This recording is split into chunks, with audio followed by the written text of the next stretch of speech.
If you recall from our previous lecture, we had studied about an important concept, that is median, a particular measure for central tendency. Now we had studied that the median is a quantity which divides the variates or the given set of observations into two equal parts. Now there is another concept that has come into play, which divides the variates into four equal parts. This particular value or these values which divides the variates into four equal parts are known as quartiles. So what does a quartile do? Just like a median divides the variates into two equal parts, quartiles divide the variates into four equal parts. So let us see an example. Over here we have been given raw data, that is data not arranged in any particular format. Now in order to find out the median, we have to first arrange this data in ascending order. So over here we arrange the data in ascending order from lowest to highest. Now we can easily find out the median as the middlemost value 1, 2, 3, 4, 5 and 1, 2, 3, 4, 5. We can see that the median 2 divides 11 observations into two equal halves, 5 on this side and 5 on the other side. Now let us see what the work of the quartiles are. Over here there are three quartiles, Q1, Q2 and Q3. Q1 is equal to 1, Q2 is equal to 2 and Q3 is equal to 3. These are the three quartiles that are dividing the given set of observations into four equal parts, as you can see. This is part 1, this is part 2, this is part 3 and that is part number 4. So as we saw that median is dividing the data set in two parts and quartile is dividing the data set into four parts. Now there are certain terms in order to remember what these quartiles are. These terms are the lower quartile or the first quartile Q1, the middle quartile which is also equal to then the same as median. So instead of calling Q2 the middle quartile, we directly call it the median, and the upper quartile Q3. Now once we have defined the lower quartile, middle quartile or the median and the upper quartile, we will proceed to define certain other terms. These terms are the interquartile range. What is the interquartile range? If you recall, range was the difference in between the maximum value and minimum value. So in this case, the interquartile range is the difference in between the upper quartile and the lower quartile. That is Q3 minus Q1. And the semi-interquartile range is nothing but half of the interquartile range. That is Q3 minus Q1 divided by 2. So let us find out the first quartile and the third quartile, or the lower quartile and upper quartile for this given set of data. Now over here, as you can see, n is odd. We have 1, 2, 3, 4, 5, 6, 7, 8, 9, 10, 11. We have 11 observations and we have to find out the quartiles which divide the variates into four equal parts. So in order to find out Q1, we will take the n plus 1 by 4th observation. That is the 11 plus 1 by 4th observation. What will this give me? This will give me 11 plus 1, which is 12, 12 by 4. That is the third observation. Now what is the third observation? The third observation is this one, which is 1. So this is equal to Q1. And in order to find out Q3, we multiply n plus 1 by 4 observation by 3. That is, we find out the 3 n plus 1th by 4 observation. That is 3 into 11 plus 1 by 4th observation. So in this case, what is the value we'll get? We found that 11 plus 1 by 4 is equal to 3. So it will be 3 into 3, that is the 9th observation. So we have 11 total number of observations. So if this is the 11th observation, this will be the 9th observation. Thus, this is equal to Q3 or the upper quartile. Thus, as you can clearly see, Q1, that is the lower quartile, is equal to the 3rd observation, which is 1, and Q3, which is the upper quartile, is equal to 3. That is the 9th observation. So we found out that we can calculate Q1 and Q3 given that n is odd. Now, what do you think will happen if n is even? Over here, again, we are given a set of observations which have an even number of observations. So let us find out what the number of observations is. 1, 2, 3, 4, 5, 6, 7, 8, 9, 10, 11, 12, 13, 14, 15, 16. So 16 observations have been given to us, and we have to find out the quartiles in this case. So when the number of observations is even, instead of the plus 1, we remove it and we simply write n by 4th observation and 3n by 4th observation. So let us see how we can calculate Q1 and Q3 in this case.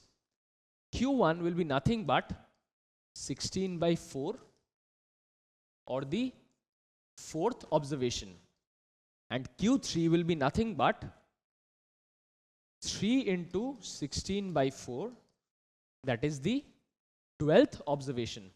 So first let us see what the 4th observation is. 1, 2, 3, 4. The 4th observation is 1. So the lower quartile is 1. And what is the upper quartile? The upper quartile is given by the 12th observation. So counting from the end, which is the 16th observation, 16, 15, 14, 13, 12. This value 3, which is the 12th observation, is going to give me the upper quartile. So thus I have found out the lower quartile as well as the upper quartile for a case when n is even. So instead of being given discrete data, we have been provided data in the form of a simple frequency distribution table. So in a simple frequency distribution table, we have the variate column and the frequency column. So in order to find out the quartiles, we first proceed to find out the cumulative frequency. Now, if you recall, the cumulative frequency is found out in a very simple manner. That is, for the first variate, the cumulative frequency will be equal to its own frequency, and then onwards, we keep on adding the respective frequencies to the cumulative frequency. So for the second variate, it will be 1 plus 1. For the third variate, it will be 1 plus 2, then 3 plus 3, then 4 plus 6, and so on. So in this way, we have found out the cumulative frequency, and we can see that the total number of observations, 20, is even. So n is even.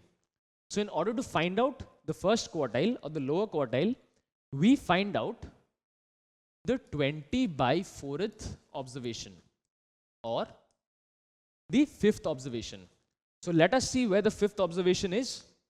If you recall, I had told you that when the number is not present in the cumulative frequency distribution table, we are going to take the variate that corresponds to a number higher than the number of observation which we have to take. Or in other words, the 5th observation or 5 lies in between 3 and 6.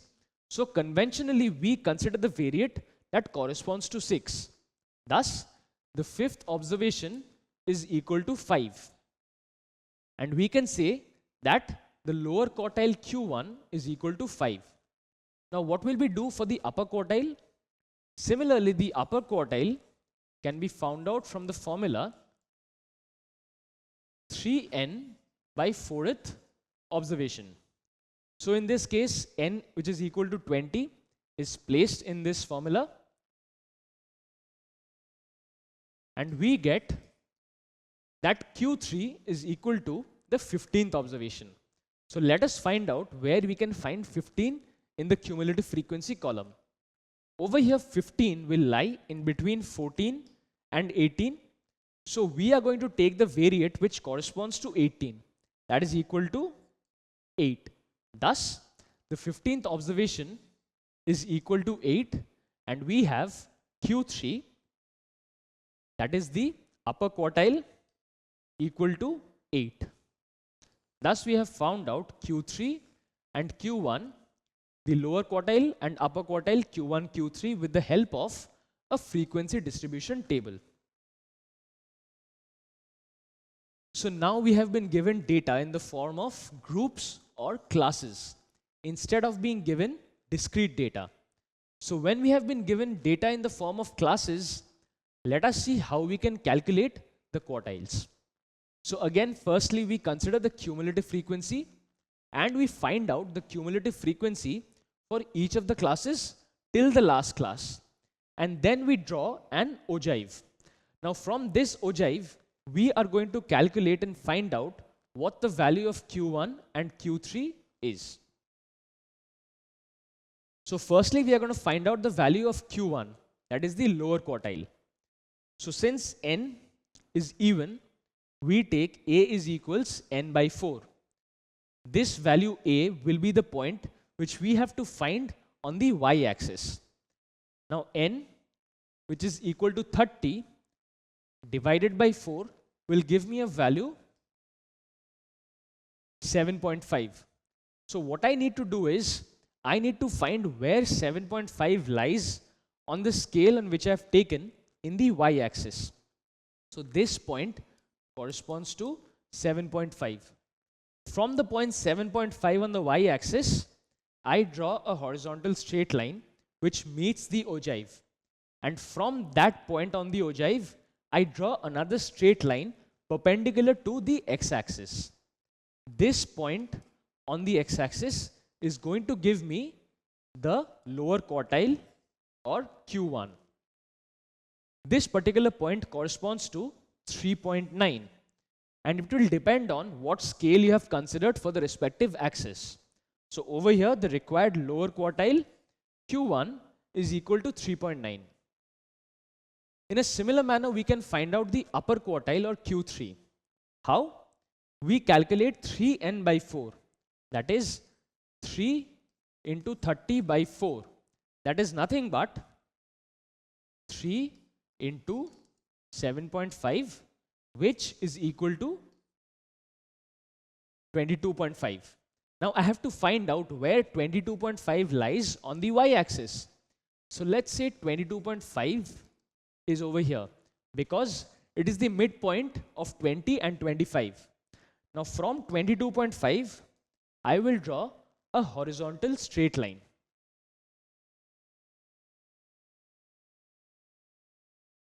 From 22.5, I draw a horizontal straight line in order to meet the ogive at a particular point. Now from this point on the ogive, I will drop a perpendicular on the x-axis. Now the point on the x-axis, this particular point is going to give me Q3 or the upper quartile. Thus, this point corresponds to 9.95. And again, it will depend on the scale that you have considered in order to plot the ogive. So in this case, we get the required upper quartile Q3 as 9.95.